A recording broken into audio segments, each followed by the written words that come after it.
And I think, both of us have valid connections to the land.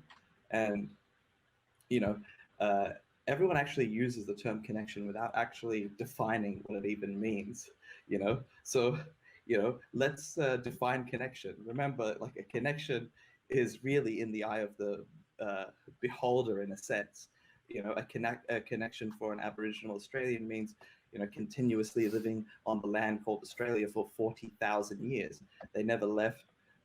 They stayed here until Europeans came and outnumbered them through demographic reversal.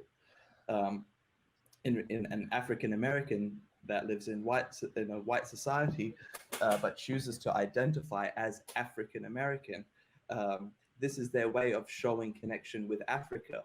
But contrast this with white South Africans in, say, Johannesburg, who usually denounce their English or Dutch ancestries and insist that you should recognize them as full-on Africans, who just happen to be light-skinned. That's their connection. So you can't apply the African Americans criteria to the white South African, nor can you apply the white South Africans criteria to the African American.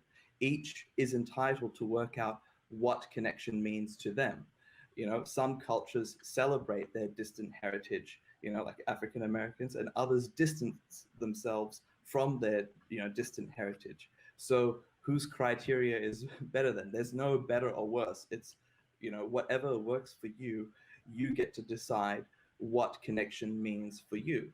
So, if we're going to agree what, if we agree, that Jews get to decide what that connection means to them, that means Palestinians also get to decide what that connection means to us. And I think one of the things that I would like to develop a consensus on is that we can agree that, I think all of us in this room agree that all of us have a connection to that land. And therefore, we should both work towards the self-determination of both of our peoples without the compromise, or not at the expense of the others. So, in terms of how do we achieve justice, is working to end the current statelessness of the Palestinians on that side, and to give them true self-determination through a way of one dialogue and efforts to change the current realities on the ground.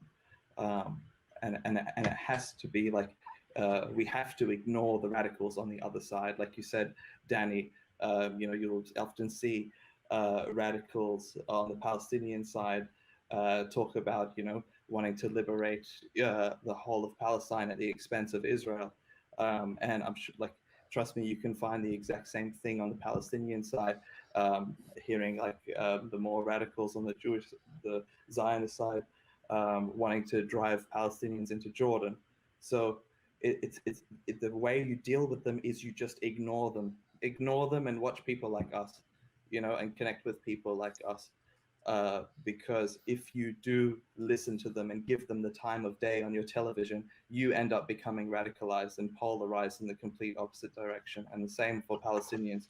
Hearing rhetoric that is anti-Palestinian will do the same. So it's up to us to ignore the radicals on both sides and come together as Jews and Arabs that want to coexist and outnumber both of them. But we do have to recognize that us, as on the Palestinian sides, we're the ones that are still fighting for, or trying to achieve our statelessness to end, and to live under the same rights as anybody else on that land, but not at the expense of anybody else.